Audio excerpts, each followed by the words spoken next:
తెలంగాణ ప్రజలకు చరిత్ర ఉంది.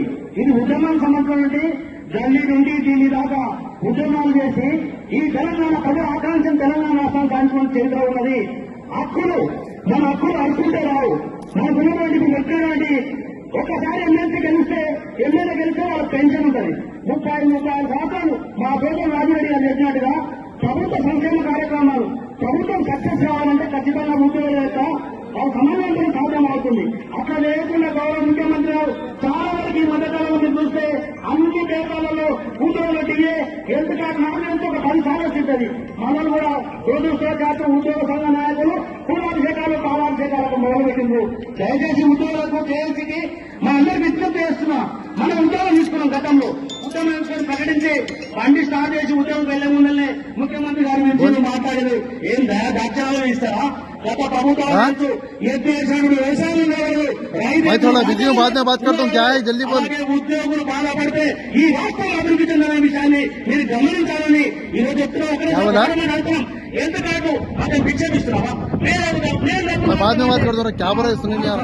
మా దేశ నాయకులు చరిత్ర 206 సంఘాలని ఏకం చేసి ఐక్యమతం చేసి ఈరోజు పోరాటం సిద్ధం చేసినట్టే మారం జయంచంద్ర గారి నాయకత్వంలో మన గౌరవ కార్యక్రమంలో ఉన్నటువంటి ఏడు శ్రీనివాసరావు గారి నాయకత్వంలో ఖచ్చితంగా మా ఉద్యోగ సంఘ నాయకులు టీచర్ సంఘ నాయకులు ఎప్పుడు కూడా కలిసి వచ్చే సందర్భం లేకుండా ఈ రోజు మా టీచర్ సంఘ నాయకులు ఈ బీఆర్సీ కానీ ఏఎస్ కానీ టీఎల్ కానీ ఇవన్నీ అడుక్కుంటూ వస్తాయని చెప్పేసి సభలోకి ముందుకెళ్తారు. ముఖ్యమంత్రి గారికి విజ్ఞప్తి చేస్తాం, హెచ్చరికగా చేస్తాం.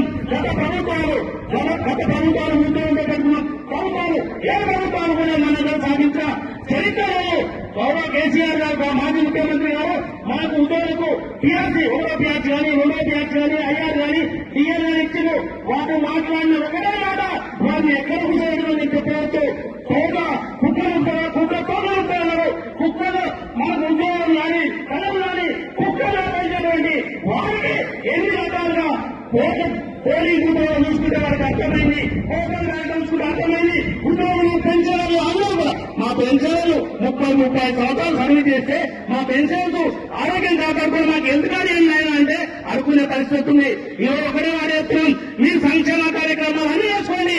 గౌరవ ముఖ్యమంత్రి ఒకటే మాట మాట్లాడుతూ ఆ రాష్ట్ర ఆదాయం 18,000 కోట్లు ఇన్ని సంక్షేమ కార్యక్రమం ఎక్కడొస్తున్నాయి? ఉద్యోగాలకు వచ్చే వరకు మాత్రమే ఏక మొత్తంలో నేను దాపెట్టుకున్న జీపీఎఫ్ అమౌంట్, నేను దాపెట్టుకున్నటువంటి జీఎల్ఐ అమౌంట్, నేను పెట్టుకున్నటువంటి మాకు ఎందుకు అవసరమైనటువంటి ఎంత పైసలు అన్ని మాకు ఇవ్వకుండా మీరు దాపారం చేస్తే గత ప్రభుత్వానికి పట్టినట్లయితే మీకు కూడా పరపరమైన విషయాన్ని మీరు గమనించాలని చెప్పేసి ఉద్యోగుల సహనాన్ని, ఉద్యోగ ఓపికను, ఉద్యోగ మంచితనాన్ని మీరు సహకారం చూపించి గతంలో లాగా ప్రభుత్వం లాగా మొండిగా వివరించినటువంటి జయలలిత గారు కావచ్చు, మొండిగా వివరించిన ఎన్టీఆర్ గారు కావచ్చు, కాలగర్భంలో ఈవెన్ చంద్రబాబు నాయుడు లాంటి కూడా కాలగర్భంలో కలిపినటువంటి చరిత్ర ఈ తెలంగాణ ఉద్యోగులని తమదైన విషయాన్ని మీకు విజ్ఞప్తి చేస్తూ మహబూబాబాద్లో నాకు అవకాశం ఇచ్చిన ఉద్యోగ సమస్యలు చేసిన సంబంధించినటువంటి అన్ని డిమాండ్లు ఖచ్చితంగా సానుకూలంగా మా ప్రభుత్వం, మా ఉద్యోగం ఇవి నేను తెచ్చిన ప్రభుత్వం అని చెప్పేసి సమన్వయం పాటిస్తున్నాం.